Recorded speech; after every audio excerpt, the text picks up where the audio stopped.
देश में खेलों का विकास और खिलाड़ियों को प्रोत्साहित करना है, जिसमें खिलाड़ियों की कल्याणकारी योजनाएं, खेलों में नैतिकता और पारदर्शिता, ओलंपिक और पैरालंपिक चार्टर के अनुरूप कार्यप्रणाली को अपनाना भी शामिल है। इसके अलावा इस विधेयक में खेल संबंधी शिकायतों और विवादों के समाधान के लिए एक प्रभावी प्रणाली स्थापित करने का प्रावधान है।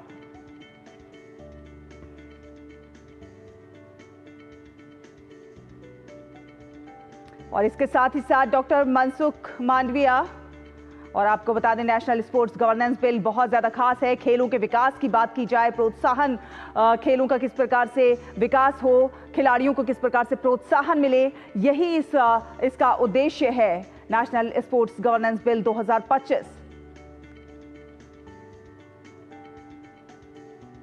खिलाड़ियों के कल्याणकारी योजनाओं को कहीं ना कहीं बढ़ावा देने की दिशा में मददगार साबित होगा। राष्ट्रीय एंटी डोपिंग अधिनियम की बात की जाए, ये भी आज पटल पर रखा जाएगा।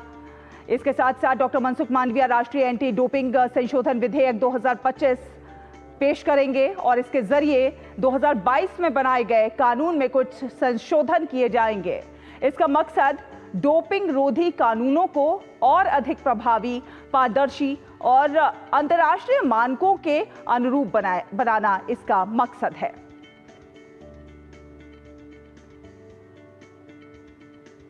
तो डोपिंग रोधी कानूनों को और अधिक प्रभावी बनाने के लिए राष्ट्रीय एंटी डोपिंग संशोधन विधेयक 2025 लाया जा रहा है।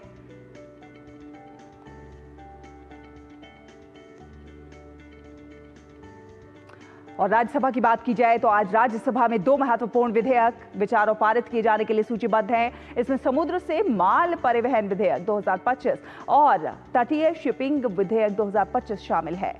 केंद्रीय पत्तन, पोत, परिवहन और जलमार्ग मंत्रालय मंत्री सर्बानंद सोनोवाल दोनों विधेयक पेश करेंगे।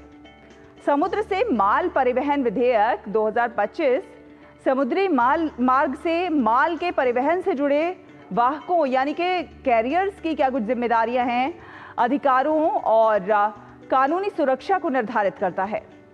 इसका उद्देश्य समुद्री परिवहन कानून को और ज्यादा स्पष्ट बनाना है, जिससे मालिकों, आयातकों, निर्यातकों और जहाज कंपनियों के बीच विवादों का समाधान प्रभावी ढंग से किया जा सके। यह अंतर्राष्ट्रीय मानकों के अनुरूप बनाया गया है। इसके अलावा कोस्टल शिपिंग विधेयक 2025 भी उच्च सदन में विचार और पारित किए जाने के लिए सूचीबद्ध है। यह विधेयक भारत में तटीय नौवहन से संबंधित मौजूदा कानून को संशोधित करता है। इसका उद्देश्य समुद्री व्यापार और भारतीय नागरिकों के तटीय जहाजों को बढ़ावा देना है। विधेयक में स्थानीय भागीदारी को प्रोत्साहन और सरल नियम व्यवस्था की बात की गई है।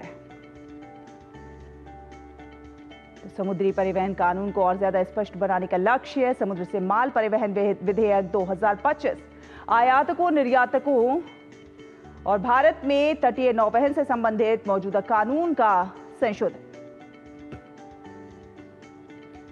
कोस्टल शिपिंग विधेयक 2025 समुद्री व्यापार और भारतीय नागरिकों के तटीय जहाजों को बढ़ावा देगा और स्थानीय भागीदारी को भी प्रोत्साहित करेगा। सरल नियम व्यवस्था इसमें लागू की जाएगी